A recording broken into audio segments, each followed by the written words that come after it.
Hi everybody, I've decided to give you a little insight into some of my post-processing ideas and workflow. I have here a picture of an old 1800s barn in Alair State Park here in New Jersey, and I'm going to show you how I do a basic tone mapping of this particular scene.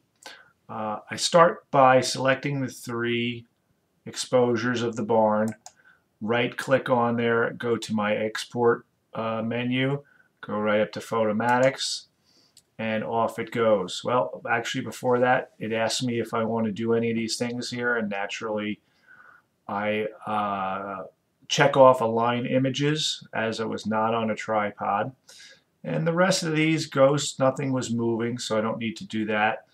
Very little noise, not too much shadows in here.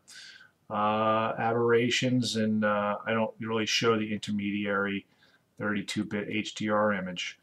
And then down here, basically, I always automatically re-import into the library using the combined file names.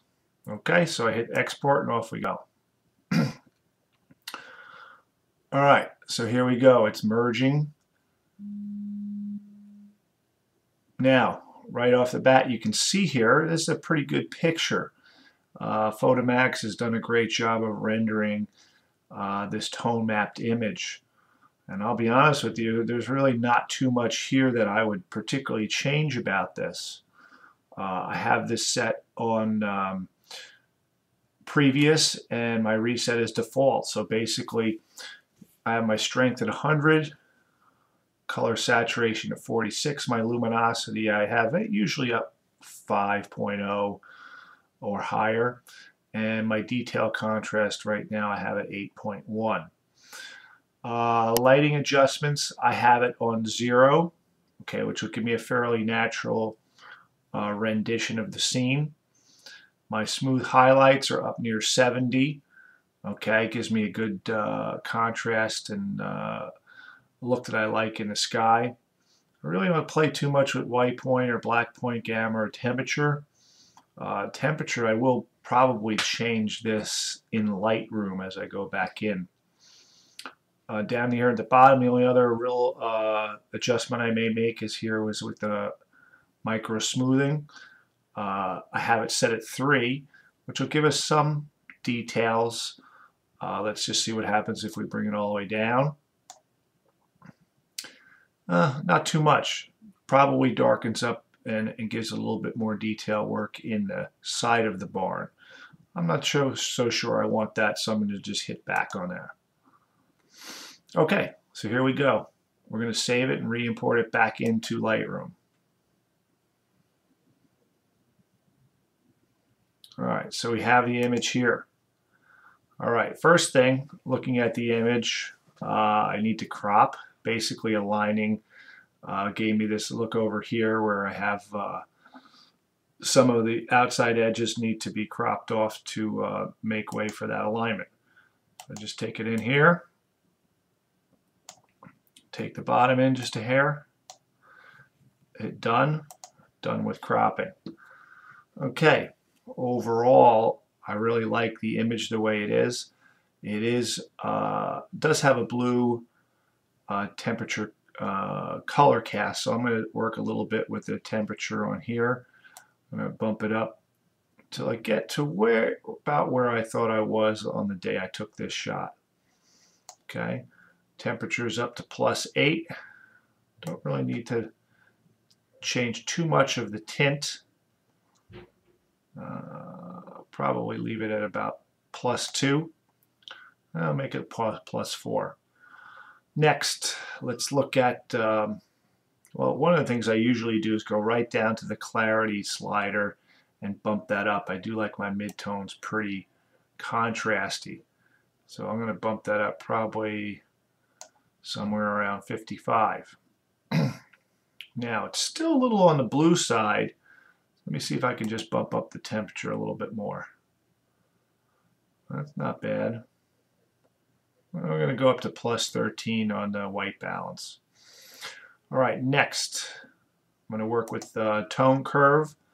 do a little work. This area in here on the side of the barn and these areas over here by this down tree were pretty dark in the original. So I'm going to just take my pointer in the tone curve. I'm going to put it back over here. It tells me these are the darks.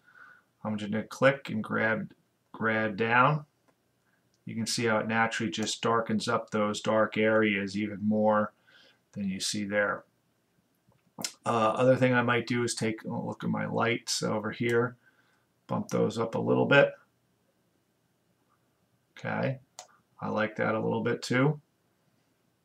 Next, let's look a little bit at the sky. I like my sky to pop a little bit here. So what I'm going to do, come down to the color module.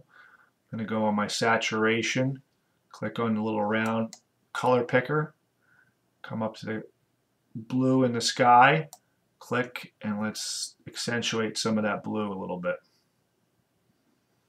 And that's pretty much, that's up near 64 between the blue and the aqua. I kind of like that look. And I might do darken a little bit with the luminance. Let's see what happens there. Yeah, that really makes that sky pop a little bit. Okay. Next, looking at the histogram here, I could probably use a little bit more contrast. So I'll go here to the basic module, bump up the contrast a little bit. Kind of like that there. All right, let's work a little bit more with vibrance. Bump that, saturation just a little bit, not too much. Actually, I'm going to leave that out. Let me go down to details, do a little sharpen. Now this is a pretty large file, 21 megapixels, so I can really bump up the sharpening on here. So I get up to about 69. Down to my masking, I'm going to alt-click. That brings up a white screen. Now I'm going to drag it over and turns the areas I don't want sharpened black, mostly the sky, and I'll generally increase noise in that area. So let's just see what that does. Yeah, that's pretty good. We're almost done here. So I might introduce a little bit of a vignette here. So let me go down to the vignette, drag it over. I like how it darkens the corners a little bit. Okay, that's only at -8. What else might I do here? Let me go down here into the blacks. I might pop the blacks a little bit. Not too bad. This area over here, not too bad. This area here is pretty dark, so I'm going to do a little dodging over here. So I'm going to go to my adjustment brush. I'll go to the brightness panel. I'll start at 16. Bring my cursor up with a pretty large feather. Just go over this area here. Bring out the brightness, a little bit of that. And this area here in the branch over here needs to be a little darker. So I'm going to hit a new adjustment brush. Bring the darkness about -7 to -24. Increase my screen here a little bit. And let me do a little burning in these areas here, just to make this a little darker, closer to where I was in the scene when I originally saw it. Okay, what else we got here? Well, I'll tell you what, I pretty much like it the way it is. There are some spots I see up here.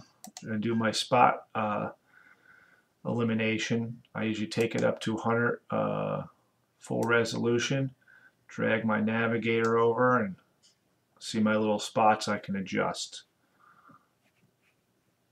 Got one here, got one here. Just go through there, adjust the size, take a look, got one way up here, a couple of small ones here. really in the sky you can get a lot of these spots here, especially with HDR. Go over this way. Don't see too much over here. A couple of small ones.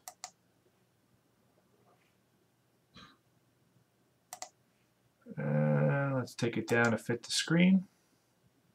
And I'll tell you, it looks pretty good. Pretty happy with this. The only other thing I may do is darken this bottom here over here where I have my shadow. Right in this area here. So what I'll do is go back over to the tone curve, click on my marker, go down here. This says it's between lights and darks. So let's just take that down a little bit. That's pretty good. Open this back up. And there you go. Kind of like it, a very simple scene from Allaire State Park. Well, I hope you enjoyed it. And if you have any questions, let me know. Thank you.